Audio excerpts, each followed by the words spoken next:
បាទជំរាបសួរឥឡូវវិលមកជួបគ្នាសារជាថ្មីបាទខកខានពេលវេលាយូរហើយអត់បាន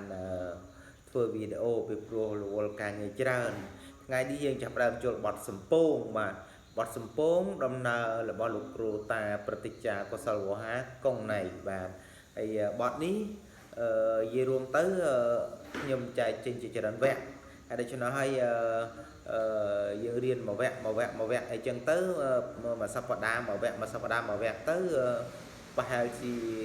3 4វគ្គអីហ្នឹងត្រូវចាប់មួយបទហើយបាទបទសម្ពោងចាប់ផ្ដើមដំបូងជាងគេឥឡូវយើងចាប់ផ្ដើមឈានចូលដល់បទសម្ពោងបាទចាប់ខ្ទង់ទី1យើងកែចោខ្ទង់ទី1ខ្សែក្រោមហើយដល់ខ្ទង់ទី2ខ្សែលើណែចេះកែចឹងណា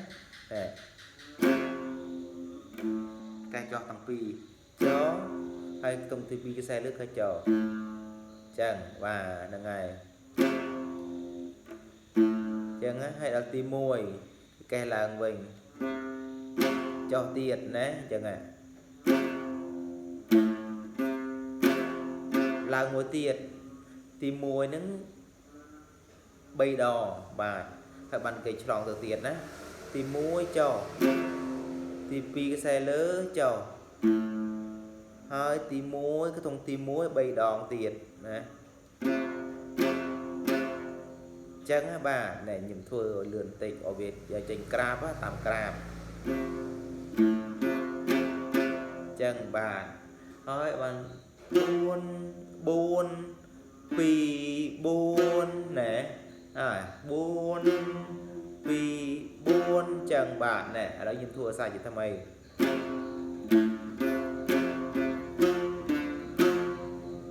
ហើយ0កែឡើង0មានន័យថាគេលេងដៃចេញហើយបាទចឹងហើយបាទហ្នឹងហើយ0នេះគេកែឡើងណែ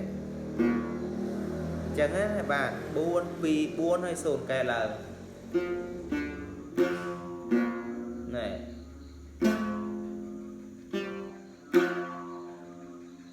4 0ហើយ6 5 4ណែ4 6 5 4ហ្នឹងហើយ0 6 5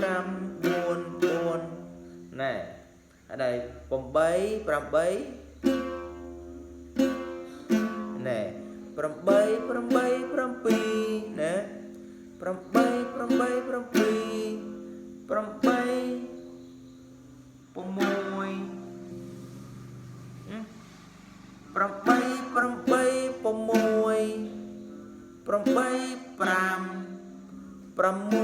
6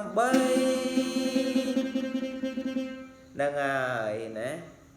ហើយបានគេកែ8ចុះមួយទៀតណែអញ្ចឹងណែឥឡូវខ្ញុំធ្វើសារជាថ្មីណែ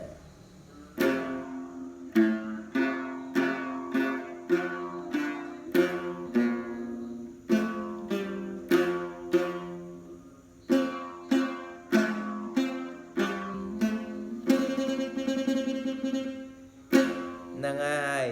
8កែចុះណា8កែគេរោហើយកែចោលហ្នឹងហើយឥឡូវតបន្តិចទៀតណាណែហ្នឹងហើយ6 8 ចឹងណាចាប់ដើមកន្លែង8រោណារោបដាច់ចឹងទៅណាតឹងចឹងណែហ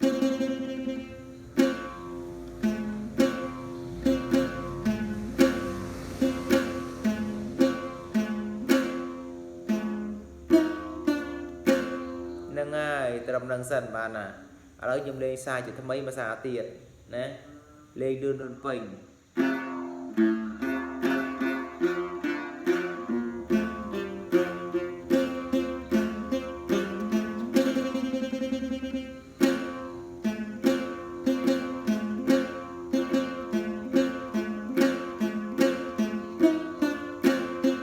្នឹងហើយត្រឹមនឹងឈប់បាទអាហ្នឹងឥឡូវយើងរៀនត្រឹមនឹងសិនទៅបាទ